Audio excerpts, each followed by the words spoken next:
أشرف الأنبياء والمرسلين وعلى آله وأصحابه أجمعين.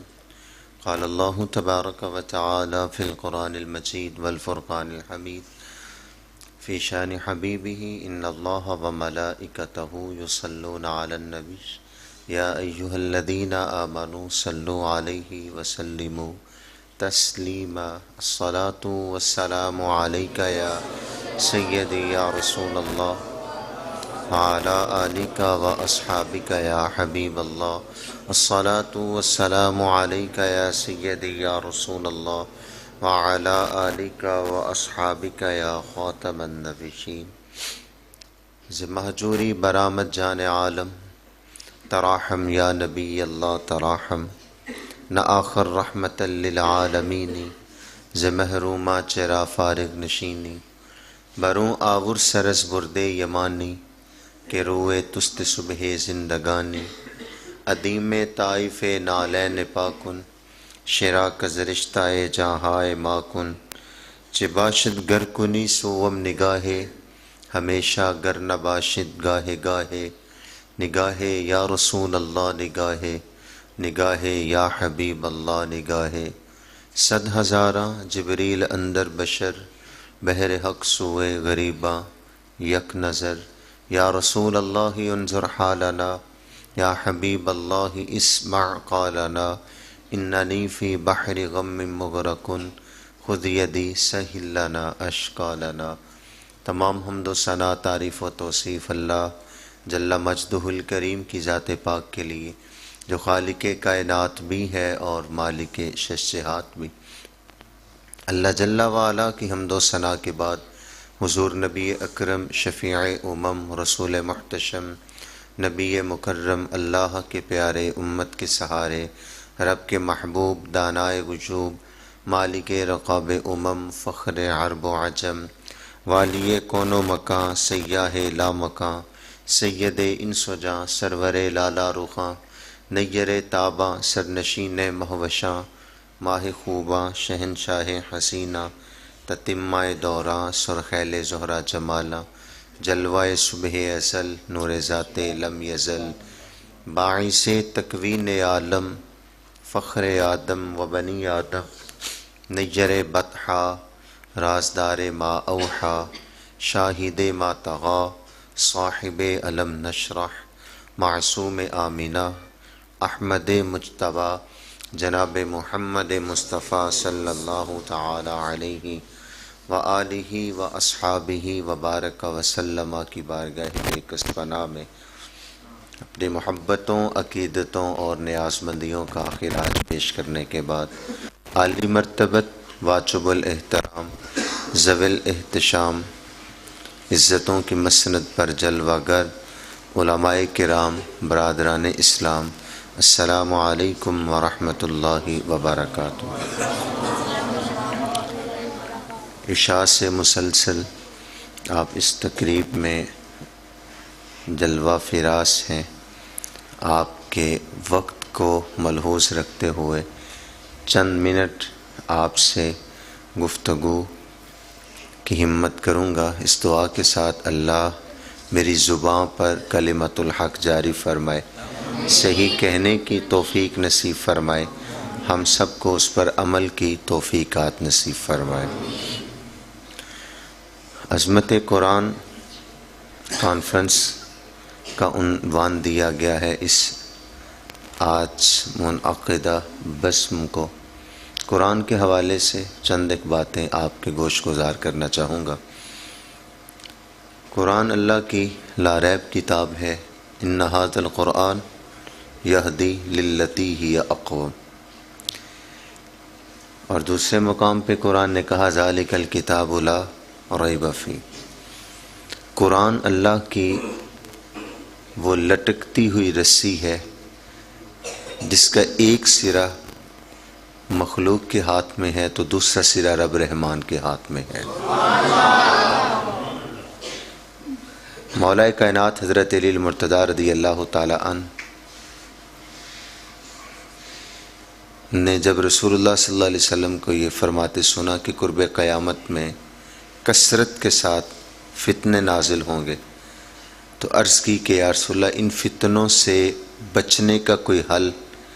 تو فرمایا اس وقت جو قرآن کے ساتھ جڑ جائے گا وہ ان فتنوں سے بچ جائے گا۔ قرآن رشد و ہدایت کا منبع ہے،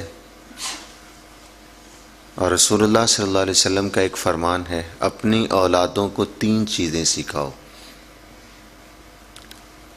نبی کی محبت صلی اللہ علیہ وسلم، نبی صلی اللہ علیہ وسلم کی آل کی محبت، اور قرآن کی تلاوت۔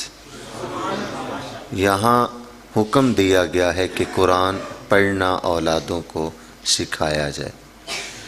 قرآن کے ہمارے اوپر کچھ حقوق ہیں، اگر ہم ان کو دیکھیں اور پورا کریں۔ ہم یہ تو کہتے ہیں قرآن نے کل قیامت کو ہماری شفاعت کرنی ہے، تو اگر ہم اس کے حق پورے ادا کریں گے تو پھر ہماری شفاعت بھی جو ہے وہ ممکن ہو سکے گی۔ قرآن کا پہلا حق ہمارے اوپر یہ ہے، قرآن پر ایمان لایا جائے اور اس کو لا ریب مانا جائے کہ یہ اللہ کی طرف سے نازل کرتا کتاب قرآن مجید جبریل کے ذریعے سے قلب مصطفیٰ صلی اللہ علیہ وسلم پر نازل کی گئی ہے۔ اس کا حرف حرف صداقتوں پر مشتمل ہے، اس میں غلطی تو بڑی دور کی بات ہے، شک نام کی بھی گنجائش نہیں ہے۔ دنیا میں جتنی بھی کتابیں لکھی گئی ہیں آج تک یا لکھی جائیں گی، کسی بھی لکھنے والے مصنف نے یہ کبھی نہیں لکھا، کبھی نہیں کہا کہ میری کتاب کے اندر کوئی غلطی نہیں ہے، بلکہ اس کے ابتداء کے اندر یا آخر میں وہ یہ بات لکھتا ہے کہ ہم نے پوری کوشش کی ہے کہ اس میں غلطی نہ ہو، لیکن اگر پھر بھی کسی کو غلطی مل جائے تو وہ اطلاع کر دے تاکہ اگلا ایڈیشن غلطی سے پاک ہو سکے۔ کسی نے دعویٰ نہیں کیا کہ میری کتاب کے اندر کوئی غلطی نہیں ہے۔ اگر یہ دعویٰ ہے تو صرف قرآن کا دعویٰ ہے کہ کھولو تو ملتا ہی یہی ہے، ذالک الکتاب لا ریب فیہ۔ غلطی بڑی دور کی بات ہے، وہ کتاب پڑھنے لگے ہو جس میں شک نام کی بھی گنجائش نہیں ہے۔ امام شافعی رضی اللہ تعالی عنہ نے ایک کتاب لکھی اور اپنے شاگرد سے کہا کہ اس کو میرے سامنے پڑھو۔ شاگرد نے وہ پڑھا تو کچھ غلطیاں سامنے آئیں، تو وہ لفظ بدلے، وہ چیزیں ٹھیک کی۔ اگلے دن پھر کہا کہ دوبارہ پڑھو، پھر پڑھی گئی، پھر نئی غلطیاں سامنے آئیں، یہاں تک کہ 70 دن وہ کتاب آپ کے سامنے پڑھی جاتی رہی، اور ہر روز کوئی نہ کوئی غلطی نئی سامنے آتی ہے۔ جب 70 دن گزر گئے تو فرمایا چھوڑ دو، شافعی کی کتاب کو یہ حق حاصل ہی نہیں کہ اس میں کوئی غلطی نہ ہو۔ یہ حق اگر حاصل ہے تو صرف اللہ کی کتاب قرآن کو حاصل ہے کہ جس میں غلطی نام کی گنجائش بھی نہیں ہے۔ اس کا حرف حرف صداقتوں پر مشتمل، اس کی اخبار غیبیہ آج بھی 100% جو ہے وہ ٹھیک ہیں۔ قرآن نے جب قبلہ تبدیل ہوا تھا تو کہا تھا سَيَقُولُ السُّفَهَاءُ مِنَ النَّاسِ مَا وَلَّاهُمْ عَنْ قِبْلَتِهِمُ الَّتِي كَانُوا عَلَيْهَا۔ ان قریب، سین صوفہ علماء جلوگر ہیں، مستقبل قریب کے لیے استعمال ہوتا ہے کہ ان قریب، یوں کہہ لیجئے بات ان کے منہوں تک آ گئی ہے کہ بے وقوف کہیں گے کہ کس چیز کو ان کے قبلے، کس چیز نے ان کو قبلے سے پھیر دیا۔ کہنا تو انہوں نے تھا جو انکار کرنے والے تھے، نہ کہتے، بعد میں کہہ دیتے دیکھو قرآن نے تو یہ کہا تھا کہ بس کہنے لگے، ہم نے تو نہیں کہا۔ انہوں نے قرآن کی آیت سننے کے باوجود بھی صبر نہ کر سکے، اور جو قرآن نے بتایا تھا وہ 100% ٹھیک تھا، انہوں نے کہہ دیا کہ مسلمانوں کو قبلے سے کس چیز نے جو ہے وہ پھیرا ہے۔ اور دوسری بات، پہلے پارے میں ہی علماء اور حفاظ جلوہ گر ہیں، یہودیوں نے جب یہ دعویٰ کیا تھا کہ جنت میں ہمارے سوا کوئی نہیں جا سکتا، خالص ہمارے لیے ہے، تو قرآن نے پھر ایک چیلنج دیا، کہا کل ان کانت لکم الدار الآخرۃ عند اللہ خالصۃ من دون الناس۔ محبوب فرما دیجئے اگر ان کا یہ کہنا ہے کہ آخرت کا گھر صرف ان کے لیے ہی بنا ہے، تو آخرت کا گھر ملے گا کب؟ مرنے کے بعد ملے گا۔ تو بس اتنا سا کرو، فتمنوا الموت ان کنتم صادقین، تم ذرا مرنے کی تمنا تو کرو اگر تم اپنے دعوے میں سچے ہو۔ تو قرآن نے ساتھ متصل کہہ دیا وَلَن يَتَمَنَّوْهُ ابدا، محبوب آج نہیں، یہ کبھی بھی مرنے کی تمنا نہیں کر سکتے۔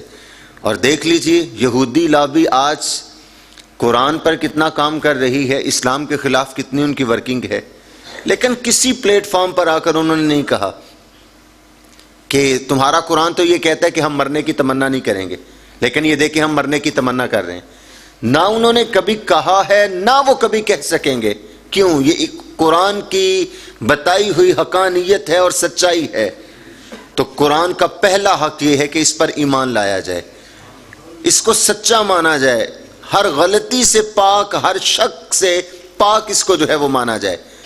اور جب یہ محبت قرآن کے ساتھ ہو جاتی ہے، اور جب یہ یقین اتنا کامل ہو جاتا ہے، بر صغیر انڈیا سے ایک جریدہ شائع ہوتا تھا، تو اس میں یہ بات تھی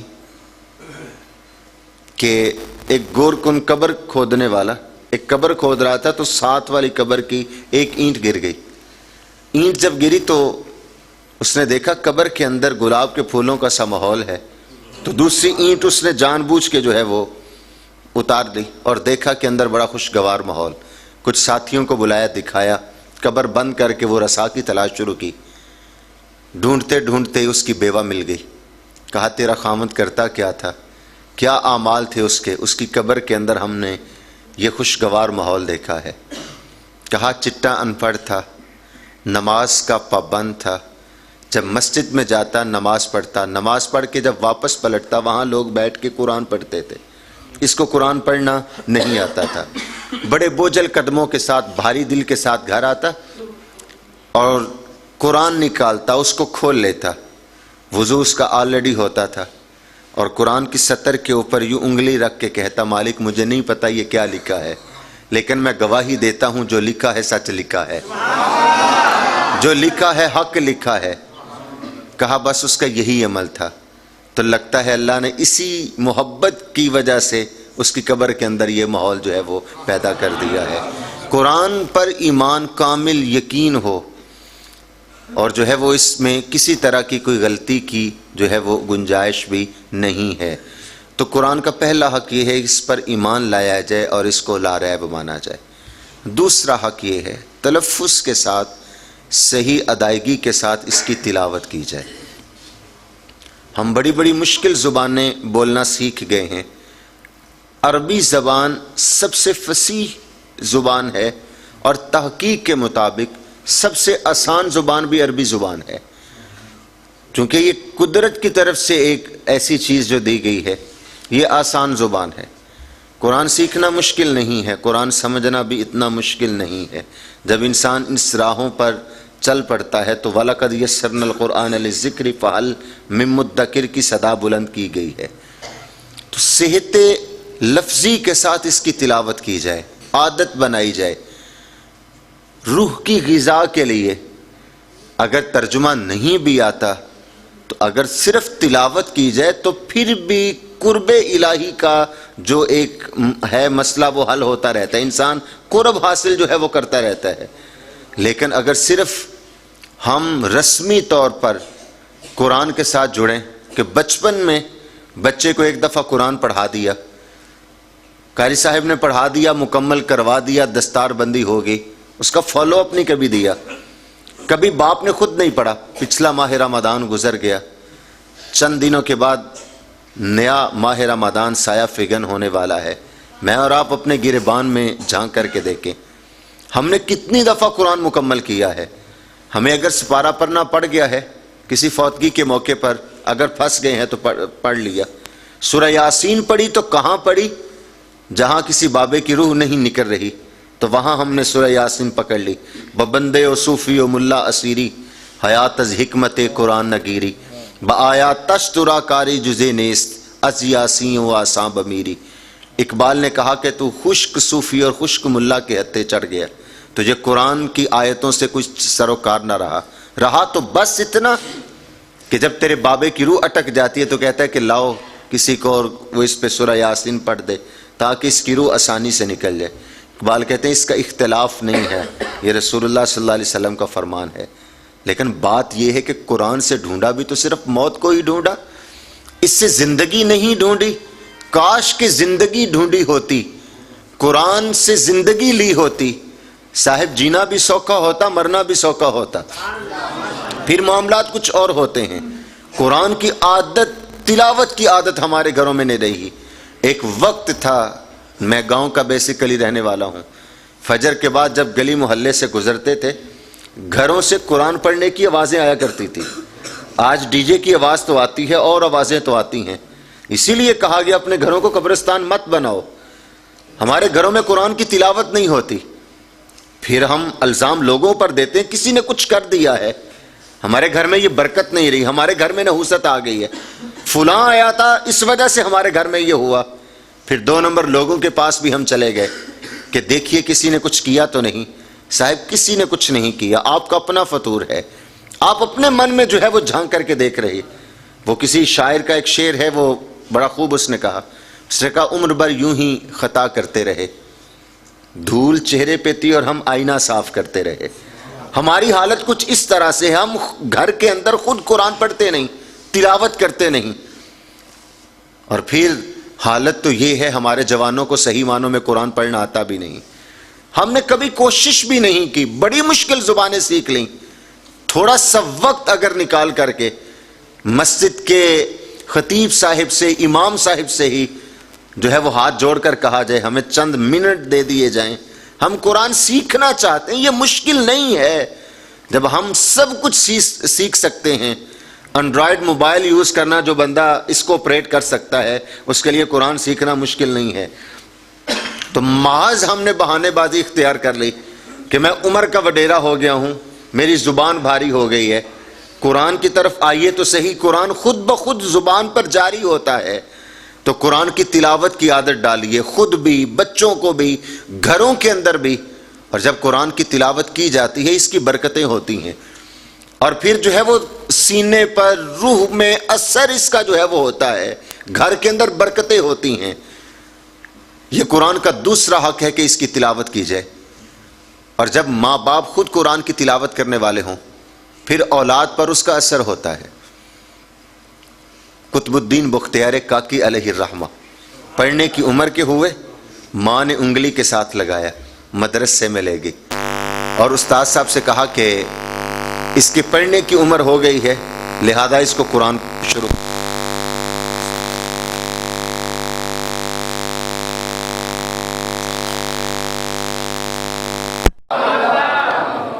بیٹا جہاں یہ 14 یاد کیے ہیں باقی کے 16 بھی وہی پڑھ لیتے، مدرسہ کیوں بدل رہے، کیوں استاد بدل رہے؟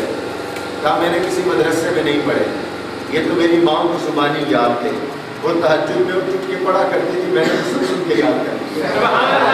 ماں باپ جب قرآن کی تلاوت کرنے والے ہوں، ماں باپ جب دین کی راہوں کے مسافر ہوں، میں یہاں یہ بات کہنا چاہوں گا کہ ماں باپ جو بن جاتے ہیں اس ذمہ داری کو سمجھیں، حکم ہے اپنی اولادوں کو قرآن کی تلاوت سکھاؤ، وہ اس ذمہ داری کو نبھائیں، جوڑیں قرآن کے ساتھ۔ ہم 4 سال کا بچہ ہوتا ہے، ہم سکول میں تو بھیجتے ہیں اور کہتے ہیں کہ ہم سے جان چھوٹ جائے، گھر میں بہت کرتا ہے، لیکن قرآن پڑھنے کی جب اس کی عمر آتی ہے، آدھے گھنٹے کے لیے قرآن ہم نے پڑھایا اور بس بچے کو اوپر سے دیکھ کے پڑھنا آنا چاہیے، اور ساری زندگی ہم نے دیگر کاموں کے اندر ہی جو ہے وہ صرف کر دی۔ صاحب اپنی اولادوں کو کم از کم اتنا دین دے جائیے۔ میرے شیخ طریقت ایک بات کیا کرتے ہیں، اپنی اولادوں کو کم از کم اتنا دین دے جائیے کہ آپ کے مرنے کے بعد آپ کا جنازہ وہ خود پڑھا سکے، بس اتنا دین دے جائیے گا۔ میں یہ تحدیث نعمت کے لیے بات کرنے لگا ہوں، یہ میری ذات سے وابستہ بات ہے۔ چند ماہ قبل میرے والد محترم رحمۃ اللہ علیہ کا وصال ہوا، تو ان کے چہلم کے ختم پر اللہ کا شکر ہم 4 بہن بھائی حافظ قرآن ہیں، ہم نے خود جو ہے وہ ان کے مزار پر بیٹھ کر کے 2 قرآن پاک مکمل کیے۔ اب جو جاننے والے تھے وہ فون کر کے میسج کر کے کہہ رہے تھے آپ کو پڑھائی کی ضرورت نہیں ہے، تو ہم نے کہا اللہ کا شکر ہے وہ ہمیں پڑھنے والا بنا کر کے گئے ہیں، جب اپنی اولادوں کو آپ قرآن پڑھا کر کے جائیں گے تو حضور والا پھر کاپی پینسل پکڑ کر وہ مدرسوں میں مانگنے والا کام نہیں کریں گے، ان کی زبان کام کرتی ہوگی، وہ خود جو ہے وہ تلاوت کر کے آپ کی ایصال ثواب کا جو ہے وہ اہتمام کریں گے۔ والدین جب اس ذمہ داری کو سمجھیں گے یہ کتنا اہم کام ہے، میں دوسری تعلیم کا انکار نہیں کرتا، لازم ہے اس دور کے اندر وہ بھی ہمیں حاصل کرنی ہے، میں اس کا بھی انکاری نہیں ہوں، لیکن سادہ سی بات ہے صاحب، جتنی اس کی افادیت ہے اس کو حاصل کیا جائے، اور جتنی قرآن کی اہمیت ہے اس لیول پہ تو قرآن کو پڑھا جائے۔ مساجد میں علماء بار بار کہتے ہیں اولادوں کو قرآن کے ساتھ جوڑیے، اولادوں کو قرآن کے ساتھ جوڑیے، ہم کہتے ہیں نہیں، بچہ فلاں برانڈ کے سکول میں پڑھ رہا ہے، اس کے جو ہے وہ سلیبس بڑا مشکل ہے، سکول جانا ہوتا ہے، اس نے ٹیوشن جانا ہوتا ہے، پھر گھر میں بھی ٹیوٹر پڑھانے آتا ہے، اتنا وقت نہیں ہے بچے کے پاس۔ پھر بچہ جب میٹرک کر جاتا ہے وہی باپ روتا ہوا اسی امام کے پاس آتا ہے اور کہتا ہے کہ میرا بچہ میرا کہنا نہیں مانتا، آپ کچھ دم کر دیجئے۔ صاحب سادہ سی بات ہے، وہ کہنا کیسے مانے؟ اس کو بتایا ہی نہیں گیا، اس کو سکھایا ہی نہیں گیا، والدین کی سستی کا نام ہے، پڑھے لکھے احباب موجود ہیں، مجھے بتائیے فزکس کے کسی نومیریکل میں بتایا گیا ہے باپ کیا ہوتا ہے؟ ماں کس ہستی کا نام ہے؟ کیمسٹری کے کسی فارمولے میں بتایا گیا ہو؟ بایو کی کسی باب کے اندر بتایا گیا ہو ماں باپ کیا ہوتا ہے؟ ریاضی کی کسی مشق میں بتایا گیا ہو ماں باپ کیا ہوتا ہے؟ میں انکاری نہیں کر رہا، ماں کس ہستی کا نام ہے یہ بتانا ہے، یا قرآن نے بتانا ہے یا رسول اللہ کے فرمان نے بتانا ہے؟ سبحان اللہ۔ باپ کی کیا عظمت ہے یہ قرآن نے بتانا ہے یا صاحب قرآن نے بتانا ہے؟ ہم نے 10 سال جس پہ محنت کی، کیمسٹری میں 100% نمبر ہیں، ریاضی میں 100% نمبر ہیں، ٹاپر ہے بچہ، اس نے بورڈ ٹاپ کیا، صاحب جس چیز پر تو نے محنت کی اس کا رزلٹ تو بچے نے دے دیا، تو نے تو سکھایا ہی نہیں ہے کہ ماں باپ کی سستی کا نام ہے۔ تو اب جو چیز سکھائی نہیں ہے، جو پڑھائی نہیں ہے، اس کا رزلٹ کس لیے، کس سے پھر رزلٹ مانگا جا رہا ہے؟ تو صاحبو قرآن کے ساتھ جب خود جڑیں گے، اور جو ہے وہ میں تو علماء جلوہ گر ہیں، ہمیں تو یہ درس دیا گیا ہے، ہمیں تو یہ سبق دیا گیا ہے، اور ہم تو جگہ جگہ یہ بات کرتے ہیں، کسی سبجیکٹ کا یہ دعویٰ نہیں ہے کہ آپ اپنے بچے کو یہ سبجیکٹ پڑھا دیجئے آپ کے بچے کو سب کچھ آ جائے گا۔ یہ دعویٰ قرآن کا دعویٰ ہے، آپ اپنے بچے کو قرآن پڑھا دیجئے آپ کے بچے کو سب کچھ آ جائے گا، چونکہ قرآن تبیان لکل شیء ہے، تفصیل لکل شیء ہے، اور اس کے بارے میں تو ولا رطب ولا یابس الا فی کتاب مبین ہے، ہر خشک ہر تر چیز کا ذکر اس کے اندر ہے۔ جب آپ اپنی اولادوں کو قرآن سکھائیں گے، پھر دیکھیے وہ آپ کا ادب کیسے کرتی ہے، پھر وہ آپ کے سامنے کبھی نہیں بولے گی اونچی آواز میں، کیوں؟ اس کے ذہن میں، اس کے اندر سے یہ صدا بلند ہو رہی ہوگی قرآن کی کہ فلا تقل لہما اف، ان کے سامنے تو انہیں اف بھی نہیں کرنا۔ پھر اگر آپ انہیں جھڑک رہے ہوں گے ان کی نگاہیں بھی نہیں اٹھیں گی، تلخ لہجے میں جواب بھی نہیں دیں گے، کیوں؟ ولا تنہرہما کے قول ان کے اندر جو ہے وہ گونج رہے ہوں گے، اور آپ کی جھڑکیاں کھانے کے بعد بھی جب وہ پیار سے بات کریں گے تو صاحب یہ اس کا کمال نہیں ہوگا، قرآن اندر سے اس کو کہہ رہا ہوگا کہ وَخْفِضْ لَهُمَا جَنَاحَ الذُّلِّ، نرم ہو جائیے اپنے والدین کے لیے۔ جب قرآن آپ اپنی اولادوں کو سکھائیں گے، قرآن آپ کی اولادوں کو سب کچھ جو ہے وہ سکھا دے گا۔ اور پھر یہ یاد رکھیے گا، جو اپنی اولادوں کو قرآن پڑھا کر کے گئے ہیں، جو اپنی اولادوں کو قرآن سکھا کر کے گئے ہیں، رسول اللہ صلی اللہ علیہ وسلم کا فرمان ہے نا، بندہ جب اس دنیا سے چلا جاتا ہے تو تمام اعمال کا سلسلہ توڑ دیا جاتا ہے، ختم کر دیا جاتا ہے، صرف 3 کام جاری رہتے ہیں، صدقہ جاریہ، علم نافع، اور نیک اولاد اگر کوئی پیچھے چھوڑ گیا ہے۔ جب آپ اپنی اولادوں کو قرآن کا قاری، قرآن کا حافظ، قرآن کا عالم بنا کر کے جائیں گے، آپ اندازہ تو کیجئے آپ کو قبر کے اندر کتنا سکون ہوگا۔ جب آپ کا بیٹا جو ہے وہ قرآن کی تلاوت بھی کر رہا ہوگا، قرآن سکھا بھی رہا ہوگا، اور قرآن سیکھنے کی کوشش بھی کر رہا ہوگا مزید، تو پھر آپ کو ادھر بھی جو ہے وہ راحت نصیب ہوگی۔ تو قرآن کا یہ دوسرا حق ہے کہ صحت لفظی کے ساتھ اس کی جو ہے وہ تلاوت کی جائے، اور یہ والدین کو ذمہ داری لینی ہے۔ ہم بچے کو سب کچھ سنتے ہیں، قرآن کا فالو اپ نہیں لیتے۔ میں تدریس سے وابستہ ہوں، بعد دفعہ انٹرویو کرتے ہوئے میٹرک پاس بچے کو بھی جب کہا جائے نا قرآن کی یہ سورت پڑھو تو بیچارے کی حالت جو ہے وہ کچھ اور ہی ہوتی ہے. علماء جلوہ گر ہیں، میٹرک تو دور کی بات ہے، نقاب پڑھاتے ہوئے دوسرے کلمے میں پتہ چل جاتا ہے حالت کیا ہے. اور پھر ہم کہتے ہیں کہ چلے جلدی جلدی یہ ہم ہی کلمہ پورا کر کے اس کو قبول کروا دیں. حالت تو پھر جو ہے وہ یہ ہو جاتی ہے. کاش کے اولادوں کو دین سکھایا ہو، کاش کے اولادوں کو کہا ہو بیٹا بیٹھ کے مجھے کچھ سنا تو دو، مجھے جنازے کی دعا تو سنا دو، کل کو میں مر جاؤں گا تو کیا پڑھو گے. اگر یہ سب کچھ آج یاد کروا کر کے جا رہے ہو تو سکون سے پھر دنیا سے جائیے، پیچھے کام جو ہے وہ چلتا رہے گا. تیسرا حق قرآن کا یہ ہے کہ اس کو سمجھا بھی جائے، صرف پڑھا نہ جائے، اس کو سمجھنے کی بھی کوشش کی جائے. یہ قرآن کا حق ہے. قرآن ہمیں کہتا کیا ہے، قرآن کا پیغام کیا ہے، وہ ہمیں سیکھنا ہے. ایک وقت تھا جب کمپنیاں یہ موبائل والی نئی نئی آئی تھی تو میسج آتا تھا نا کسی کو، تو اگر اس کو پڑھنا نہیں آتا تھا تو وہ بندہ ڈھونڈتا تھا کہ یار یہ مجھے کو پڑھ کے سنا دے کمپنی والوں نے میسج کیا کیا ہے. ہم نے وہ میسج پڑھنے کے لیے بندے تو ڈھونڈ لیے اور ہم نے وقت بھی نکال لیا، ہم نے سفر بھی کیا ہے، لیکن قرآن سیکھنے کے لیے ہمارے پاس وقت نہیں ہے. کتنی زندگی کے سال گزر گئے. میں اور آپ اپنے اندر اتر جائیے، سورہ فاتحہ کا اگر صحیح ترجمہ بھی نہ آتا ہو تو پھر ہمارے لیے لمحہ فکریہ ہے. ہم نے قرآن کتنا سیکھا؟ دنیا میں کس لیے آئے تھے؟ کمانے کے لیے؟ یا ہم اس فریم میں آئے ہیں جو اکبر الہ آبادی نے کہا تھا، کیا کہوں احباب کیا کار نمایاں کر گئے، بی اے کیا نوکر ہوئی پینشن ملی اور مر گئے. بس پھر اسی فریم میں ہم زندگی گزار کر کے جا رہے ہیں، اپنے بچوں کو صرف اسی فریم کے مطابق تیار کر رہے ہیں. اچھی ڈگری لے لیجئے، اچھے نوکر بن جائیے، پینشن ملے گی اور مر جائیے. قرآن سیکھنے کا جو عمل ہے صاحب وہ شروع کیجئے. جب انسان قرآن سیکھتا ہے پھر اس کی برکتیں، اس کی روحانیت. قرآن ہمیں کہتا کیا ہے؟ وہ ایک کتاب کے اندر یہ بات لکھی گئی کہ ایک بڑھیا کا بیٹا کسی باہر کے ملک میں گیا تو وہ ہر ماہ اپنی ماں کو ایک خط بھیجا کرتا تھا اور ماں چوم کے اس کی صندوق میں رکھ دیتی تھی. کچھ دن گزرے، ماں فاقوں سے مر گئی.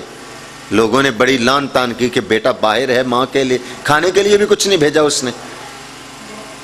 تجہیز و تدفین کے لیے جب لوگ جمع ہوئے، اس کے گھر سے ایک صندوق ملا. صندوق کھولا گیا تو کافی سارے خط ملے. کہا دیکھے تو صحیح بیٹا خط لکھتا کیا تھا. جب خط کھول کر کے دیکھے گئے تو اس لفافے کے اندر، ہر لفافے کے اندر ایک چیک ملا جو بیٹا اپنی ماں کے لیے بھیجا کرتا تھا.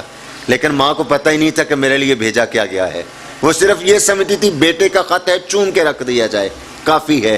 آج ہماری حالت بھی ہے، ہم کہتے ہیں قرآن کو چوم کے طاق میں رکھ دیا جائے، ہم مسلمان ہونے کا حق ادا کر رہے ہیں. قرآن ہمیں کہتا کیا ہے اور قرآن کا مقصد کیا ہے، ہم اس سے جو ہے وہ دور ہو گئے. کاش کہ ہم قرآن سیکھنے کا مزاج اپنائیں. قرآن ہم سے کیا تقاضا کرتا ہے؟ لوگ ناول پڑھتے ہیں، کہانیاں پڑھتے ہیں اور کہتے ہیں بڑا لطف آتا ہے. انسان جب قرآن پڑھنا شروع کر دیتا ہے تو یہاں کتنا لطف آتا ہے. صحابہ کی زندگی کا اگر آپ احوال دیکھیں کہ اگر حالت نماز میں قرآن کی تلاوت کرتے ہوئے کسی کے گھر کو آگ لگ گئی تو کسی کے جسم پر 3 تیر پیوست ہو گئے، نماز ختم نہ کی تو دوسرے صحابی نے کہا یار تو لہو لوہان ہے لیکن تو نے نماز نہیں توڑی. تو کہنے لگا میں نماز کے اندر ایک سورت کی تلاوت کر رہا تھا، سورت اتنا لطف دے رہی تھی، دل ہی نہیں کیا کہ سورت کو رستے میں ہی چھوڑ دو. پھر ان کا دل کرتا تھا. اور میں کہ یہ حفاظ کیا یقیناً دستار بندی ہے، حفاظ کی ہے دستار بندی، ناظرہ والوں کی ہے. حافظ بھی موجود ہوں گے. ہم منزلیں یاد کرواتے بھی ہیں، کرتے بھی ہیں، ایک پورا مشن ہوتا ہے، ایک مشق ہوتی ہے. لیکن جب ماں باپ اس چیز کو لے کر کے چلتے ہیں اور یہاں ساتھ دیا جاتا ہے تو پھر حالت جو ہے وہ کچھ اور ہوتی ہے. بات کہیں دور نہ نکل جائے، آپ کے وقت کا بھی احساس ہے. قرآن کا چوتھا حق ہم پر یہ ہے کہ قرآن کی تبلیغ بھی کی جائے. جو آپ نے سیکھا ہے وہ اوروں تک بھی جو ہے وہ پہنچایا جائے. جب قرآن سیکھا جائے گا، لیکن یہ بات یاد رکھیے اپنی مرضی سے گوگل سے قرآن نہیں سیکھنا. قرآن علماء سے ہی سیکھنا ہے، جو صحیح علماء ہوں قرآن انہی سے ہی سیکھا جائے. جو گوگل سے قرآن سیکھتے ہیں وہ پھر بیرا روی کا، گمراہی کا شکار ہو جاتے ہیں. وہ اقبال کا غالباً شعر ہے، دی مجو اندر کتب اے بے خبر، علم و حکمت از کتب دی از نظر۔ وہ کہتے ہیں تجھے حکمت وغیرہ تو کتابوں میں مل جائے گی، لیکن دین تجھے کسی اللہ والے کی نظر سے ہی ملے گا۔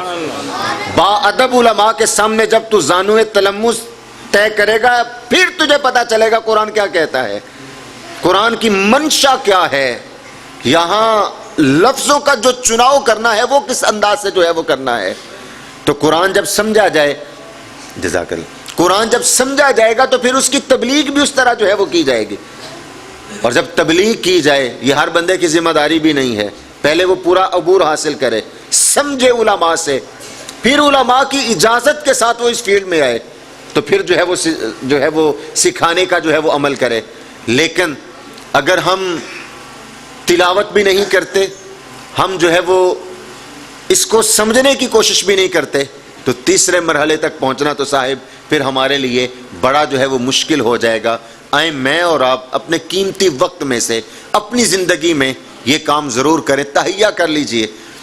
جس نے کرنا ہو کام، جب وہ تہیہ کر لیتا ہے، کوشش جب کرتا ہے، وَلَيْسَ لِلْإِنسَانِ إِلَّا مَا سَعَىٰ، انسان جب کوشش کرتا ہے تو اللہ کی طرف سے مدد نازل ضرور جو ہے وہ ہوتی ہے۔ آپ کوشش کیجئے، کمر باندھ لیجئے کہ ہم نے قرآن صحیح تلفظ کے ساتھ ادا کرنا ہے، زبان کوئی بھاری نہیں ہوتی، اللہ کی کرم نوازی ہوتی ہے۔ قرآن جو ہے وہ اگر اس کو محبت کے ساتھ پڑھا جائے تو قرآن ساتھ چھوڑنے والا نہیں ہے، قرآن ساتھ چھوڑنے والا نہیں ہے۔ اگر کسی نے قرآن کو محبت سے پڑھا ہے، قرآن تو پھر نیزے کی نوک پہ بھی اس کی زبان پہ جاری ہو گیا تھا، قرآن تو پھر جو ہے وہ وہاں پہ بھی جو ہے وہ جاری ہو جاتا ہے۔ تو قرآن کو پڑھنے کی، سمجھنے کی، اس سے محبت کرنے کی عادت جو ہے وہ بنائیے، اور یہ عادت یقیناً ہماری دنیا کی زندگی اور ہماری آخرت کی زندگی میں ہمارے لیے جو ہے وہ فائدہ مند ثابت ہوگی۔ میں مبارکباد پیش کروں گا ان والدین کو کہ جن کے والدین نے اپنے بچوں کو قرآن اوپر سے دیکھ کر کے پڑھنا سکھایا۔ کوشش کیجئے حافظ بھی بنائیے، عالم بھی بنائیے۔ وہ جو حدیث ہے نا کہ ایک حافظ قرآن اپنے گھر والوں کو جو ہے وہ جنت ملے، وہ صرف حافظ نہیں ہے، وہ عالم قرآن ہے۔ تھوڑی سی یہ بھی ہم اپنی اصلاح کر لیں۔ ہم صرف حفظ کروا کے یہ سمجھتے ہیں کہ شاید وہ ہو جائے، وہ سونے کا تاج تبھی ملے گا جب وہ عالم بھی ہوگا۔ تو حافظ بھی بنائیے، عالم بھی بنائیے، ذہین ترین بچہ اپنا دین کی راہوں میں وقف کر دیجئے۔ جب آپ یہ کریں گے، جن والدین نے کیے ہیں اپنے بچے وقف، دیکھیے امام شافعی رضی اللہ تعالیٰ عنہ چھوٹی عمر میں تھے تو ماں نے کہا تھا جاؤ بیٹا مدینے میں چلے جاؤ۔ امام مالک رضی اللہ تعالیٰ عنہ حدیث کا نور بانٹ رہے ہیں، تم بھی حدیث سے جمع کرو اور حدیث سیکھ کر کے آؤ۔ کئی سالوں کے بعد واپس پلٹے، امام بن کے پلٹے تو لوگوں نے انعام اتنے دیے کہ کئی اونٹ جو ہے وہ انعاموں سے بھر گئے۔ یتیم تھے آپ یتیم تھے، پیچھے کوئی بڑی جائیداد نہیں تھی، لیکن ماں نے اپنا بیٹا وقف کیا۔ جب واپس آئے، لوگ استقبال کے لیے گئے تو ماں بھی کئی سالوں کے بعد بیٹے کو دیکھنے اور استقبال کے لیے گئی۔ جب لوگوں نے دیکھا کہ امام شافعی امام بن کر آئے ہیں، ساتھ اتنا ساز و سامان ہے، ماں کو جب ملے تو چہرے پہ وہ طمانینت نہیں تھی۔ کہا ماں اتنے سالوں کے بعد ملاقات ہو رہی ہے، چہرے پہ طمانینت نہیں ہے۔ ماں کی آنکھوں میں آنسو آ گئے۔ کہا بیٹا تجھے میں نے حدیث جمع کرنے کے لیے بھیجا تھا، مال جمع کرنے کے لیے تو نہیں بھیجا تھا، تجھے حدیث جمع کرنے۔ ماں تو کس میں خوش ہے؟ کہا بیٹا جو انعام و اکرام میں ملا ہے نا، یہیں پہ لوگوں میں بانٹ دیجئے۔ اسی جگہ کھڑے ہو کے امام شافعی رضی اللہ تعالیٰ نے سب کچھ جو ہے وہ بانٹ دیا تھا۔ تو جب ماں باپ اس طرح قربانی دیتے، آج نام بھی تو ان کے زندہ ہیں، آج ان کی ماؤں کے تذکرے آج بھی محراب و منبر پر ہو رہے ہیں۔ وجہ کیا ہے کہ انہوں نے اپنے ذہین ترین بچے دین کے لیے جو ہے وہ وقف کیے ہیں۔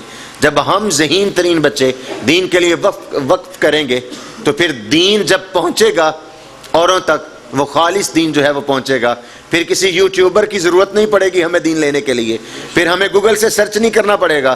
پھر گھر گھر کے اندر، میرے والد محترم رحمۃ اللہ علیہ فرمایا کرتے تھے، بیٹا ایک دور تھا کہ جس گھر میں حافظ قرآن نہیں ہوتا تھا لوگ اس گھر میں رشتہ نہیں کرتے تھے۔